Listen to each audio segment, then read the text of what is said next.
You probably don't know these guys, but if you're in Africa, they will be coming to your phone in the coming months. Meet Noam Shazir and Daniel De Freitas, the founders of Character.AI, the market leader in AI companionship. When is the last time that you felt that you love her, your wife, your husband, your friends, your colleagues, simply weren't hearing you, understanding you?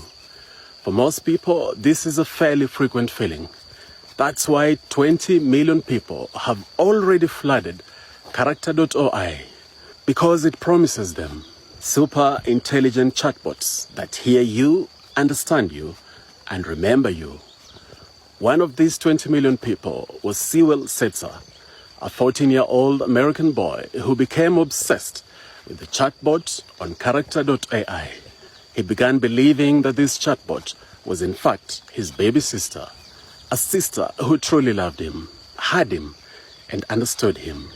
Tragically, in February this year, he ended up taking his own life so that he could be with his baby sister. My heart goes out to his family. His mother blames Character.AI for her son's death. AI will either be Africa's best friend or worst friend. Generative AI will run this show. Generative AI focuses on creating new and original content, chat responses, designs, synthetic data, or even deep fakes. Africa can and must tap into this AI optimally. It can increase Africa's productivity across the board. Economically, AI could propel Africa into a new era of growth and innovation. In agriculture, where the livelihoods of millions in Africa depend, AI can optimize yields by analyzing soil quality, weather patterns, and pest data, giving farmers invaluable insights. By embracing AI, Africa can not only build resilient economies, but also ensure a future where innovation and inclusion go hand in hand.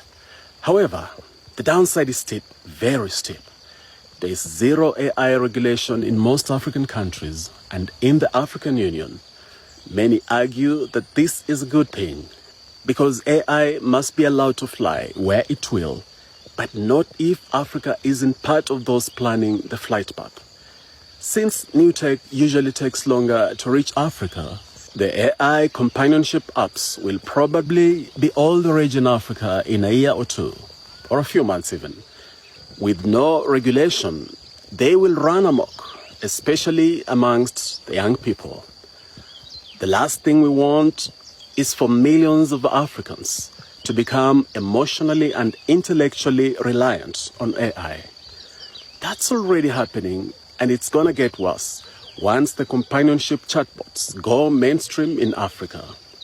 Many of these apps are designed to simulate girlfriends, boyfriends, and other intimate relationships that will slowly kill Ubuntu, the fuel that drives African companionship and solidarity. Nothing can replace human relations. AI can teach you how to make a burger and even make it for you, but it cannot eat it on your behalf. Neither can it consummate a relationship physically or a host of other intimate, uniquely human acts. The tragic death of Sewell, the 14-year-old American boy, raises a vital warning. AI companions blur the line between reality and virtual comfort, a risk especially acute in Africa, where mental health resources are often scarce and mental illness stigma remains high. Hyper-realistic AI companions could create emotional dependencies that detract from real human connections, risking increased isolation and depression. The threat of job displacement looms too as AI-driven automation stands to disrupt manual labor markets across Africa. Low-income workers who rely on repetitive tasks face potential displacement. And without careful management and innovation, the rise of automation could leave these workers behind. Additionally, limited access to AI education and resources threatens to deepen inequality, reserving AI's benefits for the privileged while widening socioeconomic divides. In this scenario, AI could exacerbate inequality instead of leveling the playing field. Ultimately, AI's journey in Africa depends on how thoughtfully it is embraced and managed. With balanced regulation, an emphasis on accessible education, and a focus on mental health safeguards, Africa can shape AI into a supportive partner rather than a silent adversary.